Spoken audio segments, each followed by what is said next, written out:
Coba bayangin kalau hutan gundul, udara nggak lagi segar, dan hewan punah satu persatu.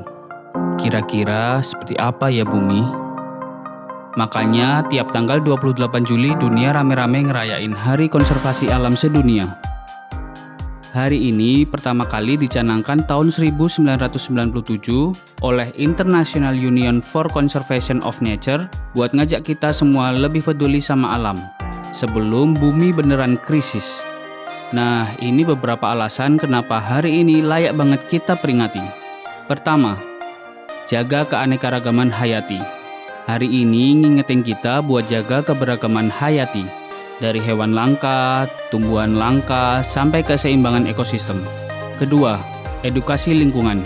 Ini juga jadi momen buat belajar soal krisis iklim, daur ulang, dan gimana cara hidup yang lebih ramah bumi. Ketiga, lawan perubahan iklim. Hutan yang dijaga, lahan yang direboisasi, dan laut yang bersih itu semua bantu nyerap karbon. Artinya, kita bantu lawan pemanasan global. Keempat, warisan buat generasi selanjutnya. Yang kita lakuin sekarang dampaknya buat anak cucu kita nanti. Mereka berhak hidup di planet yang sehat. Kelima, pembangunan yang berkelanjutan. Bukan berarti nggak boleh bangun ini itu, tapi harus seimbang. Manusia jalan, alam tetap aman. Kamu nggak harus jadi aktivis buat mulai.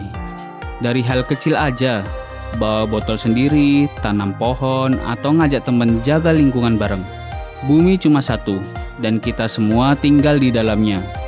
Yuk rawat rumah kita bareng-bareng.